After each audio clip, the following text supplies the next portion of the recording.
슈퍼리치에 대한 첫 번째 오해. 부자가 되려면 상속을 받아야 하거나 고소득 전문직이어야 한다고 생각한다. 슈퍼리치에 대한 두 번째 오해. 특정 직업을 가져야 부자가 될 수 있다고 생각한다. 이런 것들이 오해가 된 것을 일반인들은 쉽게 관가합니다. 주변에 부자가 된 사람들을 보면 그들은 놀라울 정도로 부자가 되는 선택을 반복한다는 걸 알 수 있습니다. 와세다 대학 문학부를 졸업하고 경제 분야 에디터 겸 작가로 활동하며 일본 재계 유력자, 대표적인 기업가 등을 취재해온 스가와라기. 성공한 사람들의 사고방식, 습관, 행동에 관심을 갖고 그들의 공통점을 탐구해온 그가 부자들에 대해 정리한 책이 있습니다. 월급의 노예가 되지 말라고 하며 부자가 되기 위한 제일 조건이 무엇인지, 부자가 되기 위해 미래에 준비해야 하는 것은 무엇인지, 그들이 가장 중요하게 생각하는 것은 무엇인지에 대해 우리에게 전해주는 메시지는 참으로 현실적입니다. 부자가 되고 싶다면 자신의 한계를 정하지 말고 매 순간 부자가 되기 위한 선택을 해야 합니다. 부의 역전을 꿈꾸는 분들에게 이 책은 가장 확실하고 빠른 길을 알려줄 것입니다.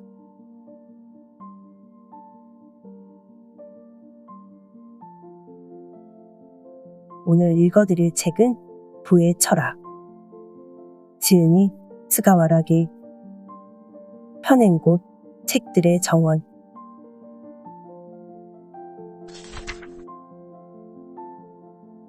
내가 사는 세상과 그들이 사는 세상.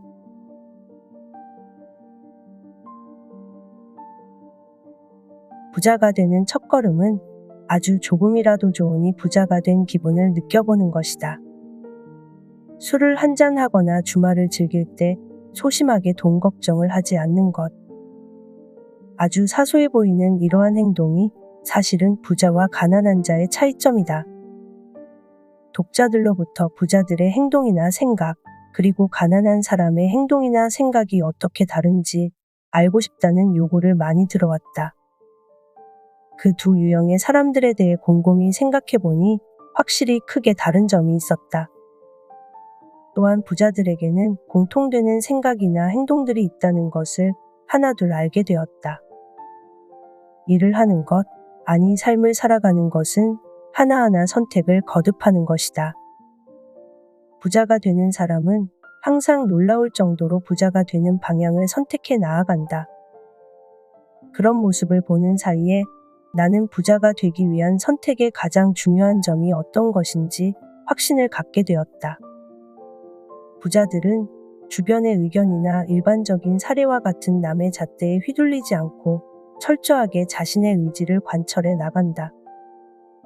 그들은 자신만의 뚜렷한 기준이 있고 언제 어떤 경우에도 그 기준에 따라 행동한다. 편의점에서 커피를 살 것인가 말 것인가 하는 아주 작은 일에서부터 회사를 그만둘 것인가 계속 다닐 것인가 하는 중요한 일까지 자기 스스로 생각하고 흔들림 없이 자신의 길을 결정한다.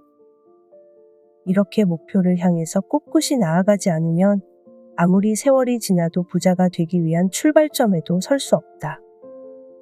사람은 누구나 자신이 진심으로 바라는 것을 실현하기 위해서 노력하며 살아간다.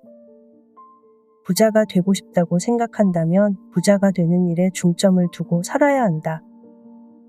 부자가 되기 위해 첫 발을 내딛기 위해서는 우선 부자가 되고 싶다는 자신의 간절한 마음을 인정하고 목표로 삼아야 한다. 목표가 확실하게 정해지지 않으면 앞으로의 삶에서 계속 마음이 흔들리기 때문이다.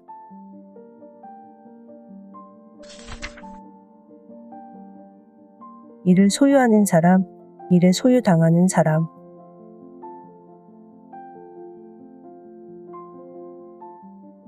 심리학의 대가 에드워드 대시 교수는 자기 결정이론의 창시자로 유명하다. 그는 소마 퍼즐 게임을 통해 재미있는 사실을 발견했다. 실험은 이러했다. 대학생 실험군을 A와 B 두 개의 그룹으로 나눈다. 그리고 소마 퍼즐을 풀도록 지시한다. A그룹에는 퍼즐 조각으로 하나의 모양을 완성할 때마다 1달러를 주겠다고 약속한다. 하지만 B그룹에는 아무런 보상을 제시하지 않았다. 대시 교수는 두 그룹에 각각 시간을 주어 퍼즐을 맞추도록 했고, 한참 후 이제 실험이 끝났으니 잠시 대기해달라는 부탁과 함께 자리를 비웠다. 그런데 재미있는 일이 벌어졌다. A그룹은 대시 교수가 사라지자 즉시 퍼즐 맞추기를 중단했다. 하지만 B그룹은 혼자 남겨진 상황에서도 퍼즐 조각으로 여러 가지 시도를 하며 계속해서 창의적인 결과물을 만들어냈다. 실험을 진행하기 전으로 돌아가 보자. A와 B 중 어느 그룹이 퍼즐을 더 열심히 맞출 것 같은가? 아마도 A그룹이 보상을 받기 위해 적극적으로 참여할 것이라고 추측하기 쉬울 것이다. 하지만 실제는 정반대였다. B그룹의 학생들은 실험 감독관이 자리를 비운 사이에도 퍼즐을 더욱 즐겼으며 자발적으로 몰입했다. 이렇듯 보상이 주어질수록 자발성이 감소하는 현상은 수많은 직장인에게도 나타나고 있다. 이를 향한 열정은 입사 당일에 최고점을 찍은 후 근속 연수가 길어질수록 하향세를 그린다는 농담이 있다. 그런데 이런 농담을 실제로 겪는 이들이 적지 않다. 처음에는 의욕에 가득 차 상사가 시키지 않은 일도 스스로 해내려고 노력한다. 그런데 어느 순간부터는 마음가짐이 달라진다. 인사고과에 반영되는 업무, 인센티브가 주어지는 업무에만 흥미를 보이고 보상이 주어지지 않는 업무에 대해서는 시큰둥한 태도를 보인다. 주어진 일만 하는 사람은 주어진 급여만 받게 된다. 돈이 되지 않는 일을 하지 않는 것은 나쁜 자세가 아니다. 오히려 부의 철학을 가진 부자들은 돈으로 환산되지 않는 활동은 취미생활일 뿐이라 할 수 없다고 생각한다. 문제는 당장 돈이 되는 일만 해서는 절대로 부의 사다리를 오를 수 없다는 점이다. 나의 가치를 올리기 위한 방법은 직장이나 부서 이동이 될 수도 있고 자격증이나 학위 취득이 될 수도 있다. 올바른 답을 찾기 위해서는 올바른 질문을 해야 한다는 말이 있다. 나의 한계치를 뛰어넘겠다는 목표를 세우고 나서야 우리는 그에 맞는 방법을 탐색할 수 있게 된다.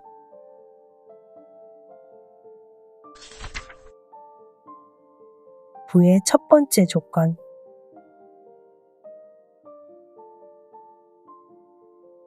부자들의 선택의 저자 토머스 스탠리가 실시한 조사에 따르면 100만 장자 가운데 무려 81%가 능력과 적성을 최우선으로 고려해 직업을 선택했다고 한다. 또한 영국의 취업 전문 사이트 아론 윌리스가 발표한 보고서에 따르면 전 세계 최상위권 부자 가운데 대학 졸업자는 75%였으며 그들이 가장 많이 전공한 학문은 공학과 경영학이었다. 거대한 부를 쌓은 이들은 자신이 잘하고 좋아하는 일을 지속하면서 성장의 기회를 찾는 사람들이었던 것이다. 자신의 성향을 고려하지 않고 직업을 정하면 성공 확률이 크게 줄어든다. 반면 자신에게 잘 맞는 일에 매진한다면 상위 1%의 스페셜리스트가 될 수 있다.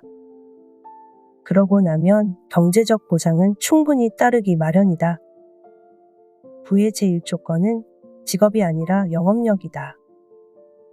그러니 나는 전문 직종이 아니라서 부자가 될 수 없어라며 일찌감치 포기하는 것은 어리석은 결정이다. 다만 어떤 직업에 종사하는지와 상관없이 성공하기 위해 반드시 깨달아야 하는 부의 스킬이 있다. 무엇이든 팔 수 있는 능력, 즉 영업력이다. 사회학자인 라이너 지텔만은 자수성가한 슈퍼리치들의 직업을 조사했다. 그의 연구는 최소 1천만 달러에서 최대 30억 달러의 재산을 모은 슈퍼리치를 대상으로 이루어졌는데 놀랍게도 이들은 대부분 영업사원으로 일한 경력이 있다는 공통점을 보였다.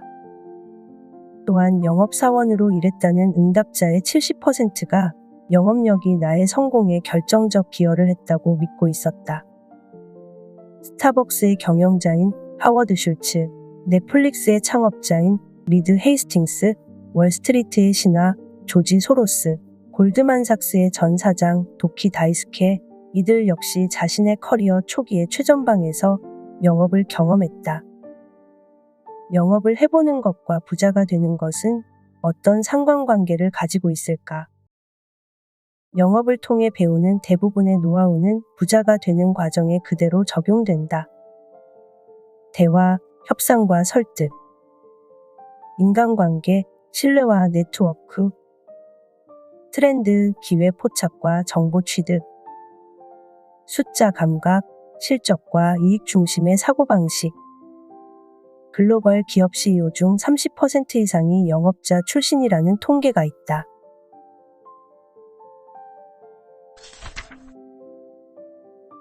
가장 확실한 미래 준비법.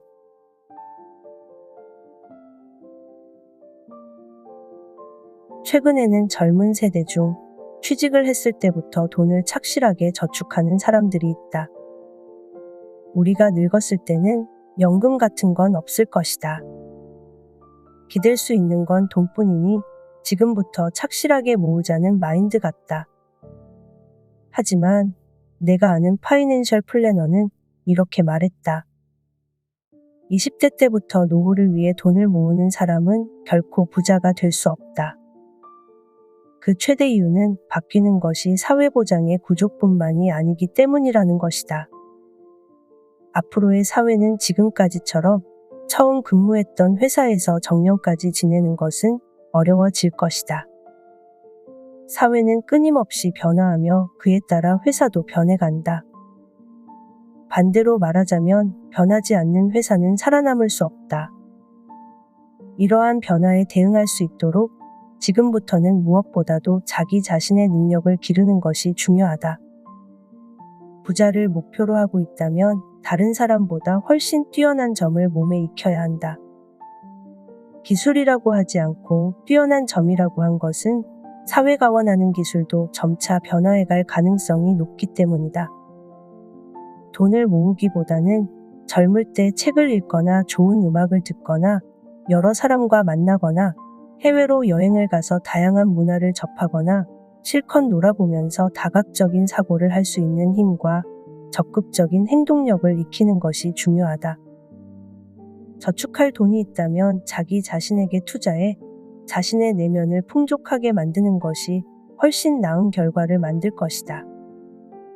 이러한 능력을 길러두면 40대 이후가 되더라도 일에 있어서 성장할 수 있을 것이며 60대, 70대가 되어서도 현장에서 일을 할 수 있을 것이고 경제적으로도 정신적으로도 풍족하고 여유로운 인생을 보낼 수 있을 것이다.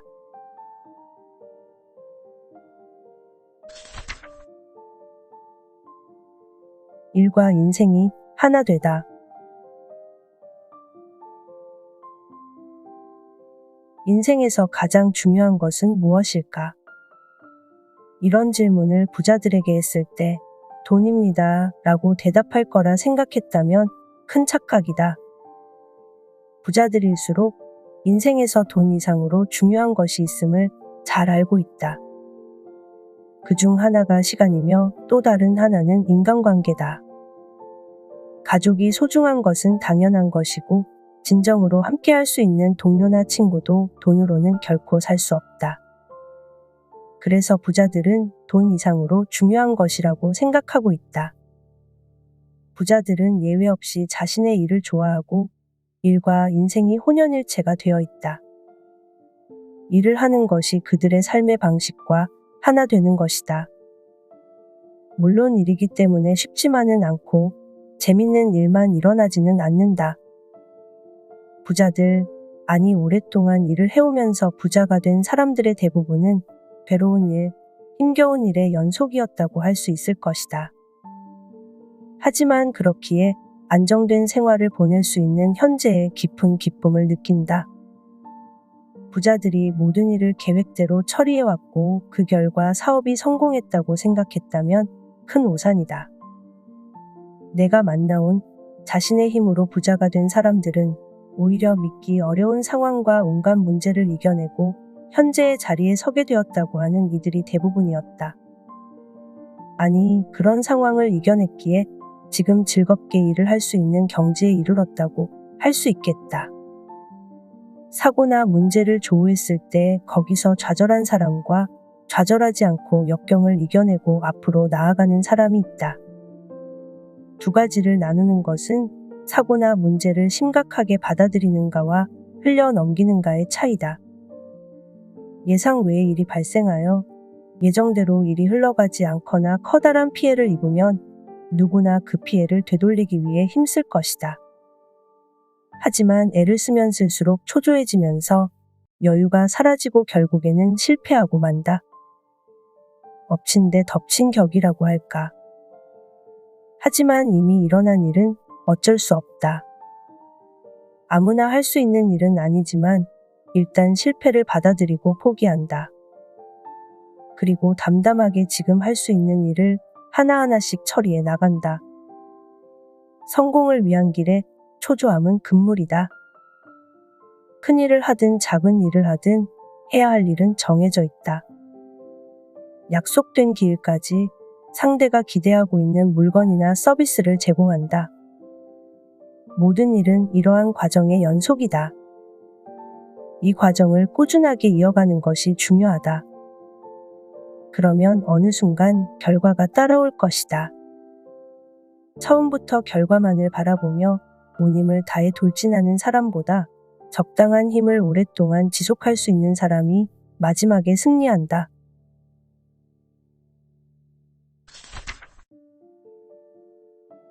부자는 자신을 높게 평가한다.